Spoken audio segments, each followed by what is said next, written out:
Kamunga tholen, kamunga tholen, kamunga tholen no mai mo bio rangan bio man.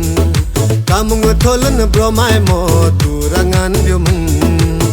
Sisum chung long, kumai alang long, sila sum chung alang kat na long man. Kamunga tholen no mai mo bio rangan bio man.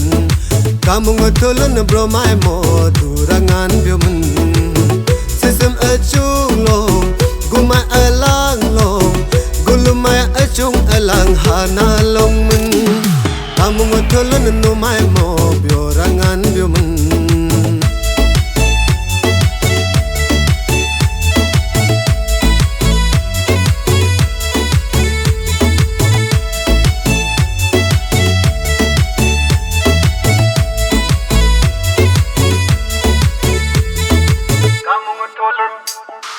Kanjal sao chân ở ba trái mình nhà bị to là mai ra từ vô rosi sẽ bắt sao chân hà mình nhà glad gung hai ra tu vô da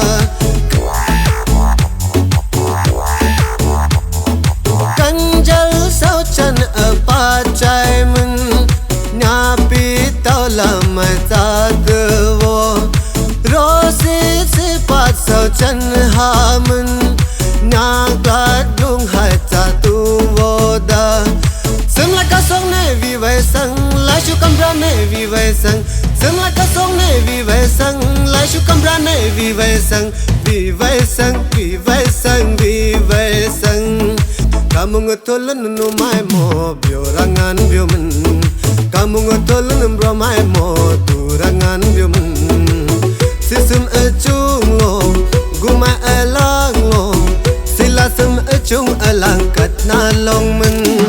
Kamunga tholen no mai mo bio rangan bio man.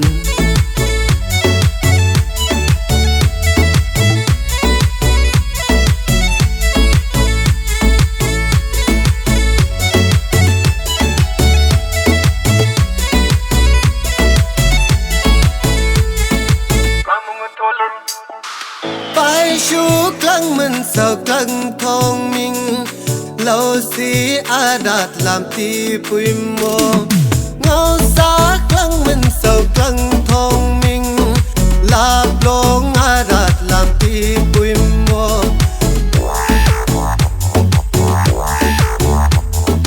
Pai shu klang mình sao klang thong minh lâu si adat làm ti pui mo ngao sa klang mình sao klang thong minh lap long adat làm ti pui mo sai to kang in ne vi vai sang phao lai cái tu ne vi vai sang sai to kang in ne vi vai sang phao lai cái tu ne vi vai sang vi vai sang vi vai sang vi vai sang Kamunga tholen no mai mo bio rangan bio man Kamunga tholen bro mai mo tu rangan bio man Sum chung long, guma alang long, sila sum chung alang kat na long man.